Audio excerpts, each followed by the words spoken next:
Assalamu alaikum guys, welcome back to my channel. Last weekend my sister was at my place and we both were craving for some super hot and spicy food for dinner, and as restaurant orders are not safe in pandemic, we decided to cook some stir fried vegetable pasta and share it with you guys. So yeah, let's get started. We have taken 250 grams of multigrain rotini pasta. You can take any pasta of your choice.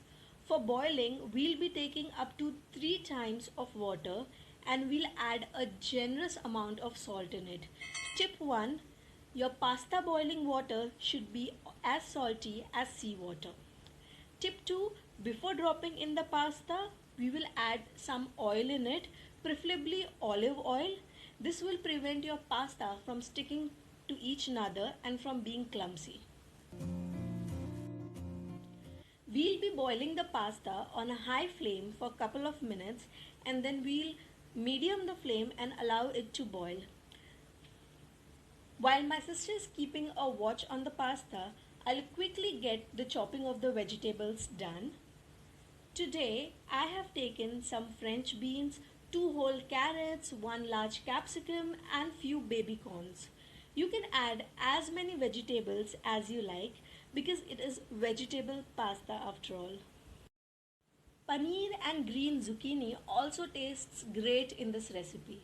If you enjoy the flavor of mushrooms, you can go ahead and add some. I have taken whatever was available in my refrigerator, no additional shopping for this. Tip 3. Purchase capsicum with 4 bumps at the bottom. They are sweeter than those with 3 bumps. And if you want it to be more sweeter, go in for red bell peppers. Now, while I'm slicing off the carrots, my sister is just checking the pasta. Make sure you're stirring it very gently, otherwise the pasta may end up breaking.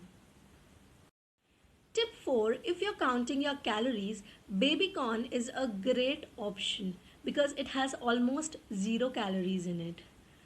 Now till the chopping is done, the pasta is also completely cooked. It has become nice and plump.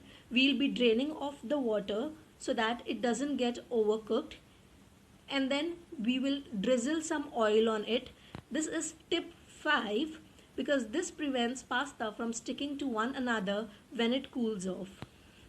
The pasta is boiled, the veggies are chopped. It's already looking so delicious and colorful. From here, it is literally going to take 5 minutes to get done. Now in a huge vessel, we'll be pouring in some oil and add 1 big tablespoon of minced ginger garlic and saute it for 2-ish minutes till the raw smell leaves away. And then we'll drop in all your vegetable and stir it for around 3 to 4 minutes, maybe more if you like it to be cooked more. I like it to be little crunchy. This is what the trick with cooking is. There is no right and wrong in it. It's completely as per your preference. Just keep running the spoon because it's on high flame and we do not want to burn it. Next we'll be adding some dark soy sauce in it, then some tomato chili sauce, and at last a generous amount of Szechuan sauce. Now I have not measured anything exactly. You can just eyeball the quantity. You can skip the Szechuan sauce if you want it to be less spicy. And if you want it to be even more spicy, you can add more. You can also add some chili powder or chili flakes for extra spice in it.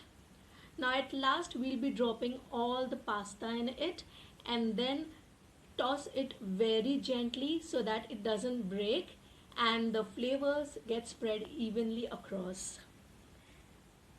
And yeah, it's almost done. Just allow it to cook for 1 minute or so and then transfer it to your plate.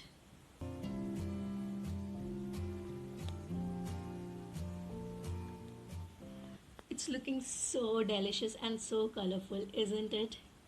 And to finish it and for that little extra crunch, we'll sprinkle some roasted sesame seeds on it. This is completely optional. Now we both are going to Netflix and chill with this pasta.